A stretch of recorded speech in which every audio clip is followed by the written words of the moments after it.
Good day, grade 12s. Today we are going to be looking at chapter 8 of our novel North and South by Elizabeth Gaskell.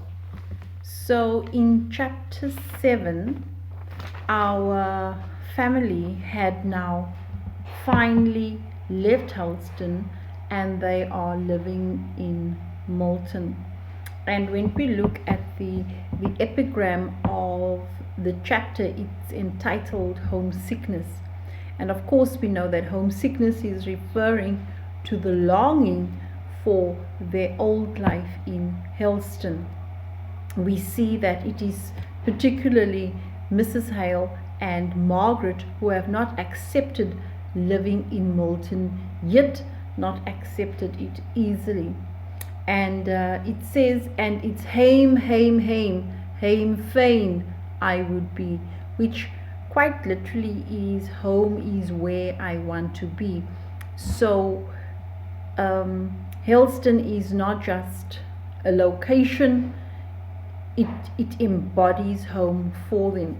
And so when we start on page 75 and we are looking in the second paragraph, we see that it says Margaret and Dixon had been at work for 2 days unpacking and arranging, but everything inside the house still looked in disorder, meaning that even though we have the two women working, they actually needed the mother, the older woman, to take charge, to just give some semblance of order to what they were doing there. It also says, and outside a thick fog crept up to the very windows and was driven into every open corner in choking white wreaths of unwholesome mist. And the way the fog is presented, it's almost human. It's almost like an evil force that is coming in and pervading something which they were totally unfamiliar with in Helston. And even though they are talking about fog here, which is in essence mist, it's almost symbolic of the pollution of the city of Malton, which just comes in and takes over, and it's something which cannot be driven away. And that the last line of that paragraph actually says unwholesome mist, meaning it's quite unhealthy, and we get the idea that there is even some pollution in this very mist. "Oh, Margaret, are we to live here?" asked Mrs. Hale in blank dismay. The mother is asking the daughter, is asking the child. Again, that inversion of order. Things are done the wrong way round. The natural order, we could say, is subverted. So the mother is very taken aback. Clearly there's a longing for the natural world back in Helston. We are talking about the lush green vegetation, the healthy air, as well as just that feeling of being amongst your own people. And of course, we are talking about the gentry and the upper class there in the country. And then we go down about 5-6 lines. "Yeah, well, we are desolate. Oh, Dixon, what a place this is." "Indeed, ma'am, I'm sure it'll be your death before long." And here we're starting off chapter 8 with a clear bit of foreshadowing, with the maid, the personal maid Dixon, actually saying it's going to cause your death. And when Mrs. Hale says we are desolate, we are isolated, we are left by ourselves, we have no hope, there is that clear tone of despair. And it's very different from what Mr. Hale is experiencing. The man couldn't be happier in this new location where he is unknown, and where he has the new friend, and where he's away from his former employ. Then in chapter 8, I'd like you to jump uh, with me to page 78. And if we go roughly to line 9, but the fact of the world esteeming her father degraded in its rough wholesale judgment would have oppressed and irritated Mr. Lennox. As she realized what might have been, she grew thankful for what was. And so here we have Margaret, and she is looking back and she's thinking about Helston, and she's thinking of things that transpired there towards the end before they moved. And we are specifically seeing her think about when Mr. Lennox, not the bridegroom, of course, the brother, came to visit her, and as she realized what might have been, that she could have said yes to his marriage proposal, that she could have accepted him, that she would have been living somewhere else, she would have had probably a better quality life. She grew to be thankful for what was, and that I find quite significant, because it's telling us that Margaret has no regrets about where she finds herself now, even though she doesn't like Milton. She doesn't have regrets. Okay, and then on page 79, it's interesting to see that Mr. Hale enjoys spending time with Mr. Thornton, and it makes one mindful of how self-centered and egocentric Mr. Hale is. As long as he finds himself in a good space, he's not really too concerned about his wife and daughter. Somewhere by towards line 14, Mr. Thornton was perhaps the oldest of Mr. Hale's pupils. He was certainly the favorite. So clearly Mr. Hale is not able to make a living just from having Mr. Thornton as his pupil. So here we get the idea that he is tutoring several pupils. So I suppose that's how his day is structured. Maybe he's seeing 3-4 pupils a day, and he sees them 3-4 times a week, and that is how he is making his living. We also get the impression that Mr. Hale is seeing young boys, whose parents are also in the trade, but who can afford a private tutor. He was certainly the favorite. Mr. Hale got in the habit of quoting his opinions, Mr. Thornton's opinions, so frequently and with such regard, with such respect, that it became a little domestic joke to wonder what time during the hour appointed for instruction could be given to absolute learning. So much of it appeared to have been spent in conversation. And so it's safe to say that Mr. Thornton has become a personal friend of Mr. Hale. And the more Mr. Hale is getting to know him, the more he is enjoying him. And again, that's making me think of your Victorian male, who is only going to find the kind of mental stimulation and the kind of mental equivalent or peer in another male, because women not being educated, women being so stereotypically superficial, uneducated, they are not able to engage in matters of politics, of philosophy, of debate. Okay, so then we jump to page 80,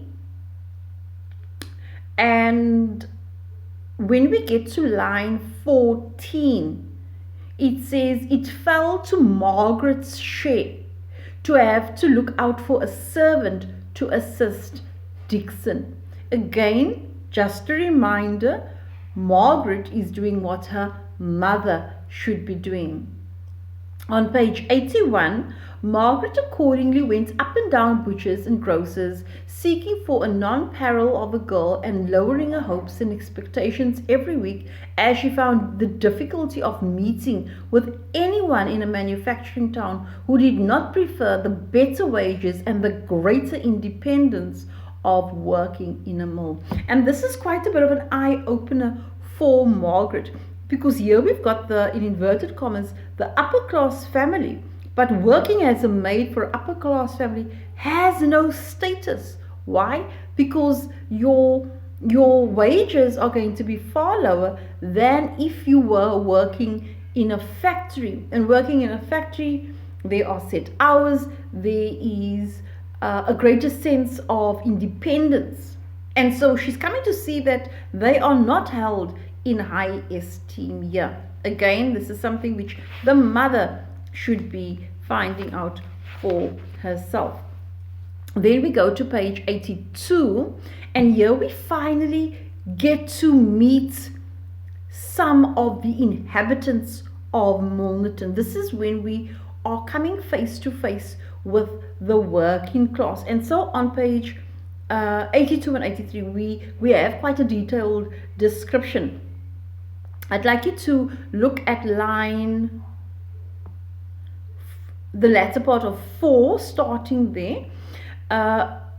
Until Margaret had learnt the times of their ingress and egress, their comings and goings, she was very unfortunate in constantly falling in with them. Unfortunate, meaning that she totally disliked having such close contact with the factory workers, until she knew what time they're going to work, what time they're coming home. Those are the times that she would in future try and avoid. But until she got that schedule right, she was forced to literally mix with them, to walk with them. They came rushing along, nothing slow, nothing dignified, nothing gracious, with bold, fearless faces and loud laughs and jests, particularly aimed at all those who appeared to be above them in rank or station. And so I think it's safe to say there's this lack of being pretentious. They just say things as they are. Oh, look at her, she thinks she's better than us. Oh, just look at the way she's dressed, look at her funny shoes. They just say it as they see it. The tones of their unrestrained voices and their carelessness of all common rules of street politeness frightened Margaret a little bit at first. So we are talking here about people who are not very familiar with etiquette. They don't even care about rules of society. They say whatever they want to say because they are comfortable with each other all being in the same class. The girls, with their rough but not unfriendly freedom, would comment on her dress, even touch her shawl or gown to ascertain the exact material. Rough, so rough meaning crude, not refined. It is what it is. It is what they are. What they are, I guess one could say. Imagine being so forward as to actually go up to someone and touch their outfit, touching what the fabric of, because something that they are unfamiliar with. Okay. But then it goes on to explain that it was difficult for her to be angry with them because she got to see that they were quite harmless and this is just the way they were. And then about 8 lines down, she did not mind meeting any number of girls, loud-spoken and boisterous though they might be. So again, this emphasized that they, as working class, they've got other priorities. And focusing on being quiet, being ladies all the time, is not really important to them at all. But she alternately dreaded and fired up against the workmen who commented not on her dress the way the women would, but on her looks in the same open, fearless manner. And there where she's used to your stereotypical Victorian man whose place is to protect the woman, look after the woman, see to her needs. Here she's encountering men who have no hesitation in sizing her up and commenting on her appearance almost as if she was in the market on display. Okay. She who had hitherto felt that even the most unrefined remark on her personal appearance was an impertinence. So she says, it's saying there, telling us that she would see someone who would dare to comment on her appearance as being so forward, and here she's meeting all these men and they just couldn't care less. They are just all forward.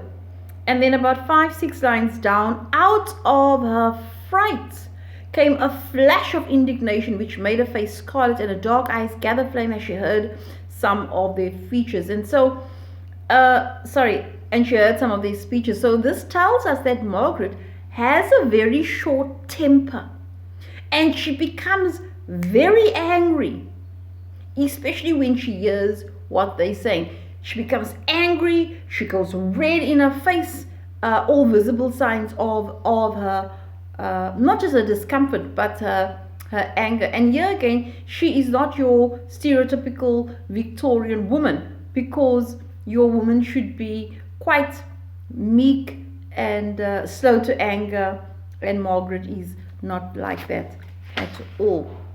And then on page 85, in the second paragraph, Margaret had slackened her pace to walk alongside of the man and his daughter, whose steps were regulated with the feebleness of the latter. So the daughter is slow in walking. So the father's adjusting his pace to keep up, so that the daughter can keep up with him. And feebleness telling us she's weak. Now we're talking young girl, tired of working long hours, and more importantly, clearly not well.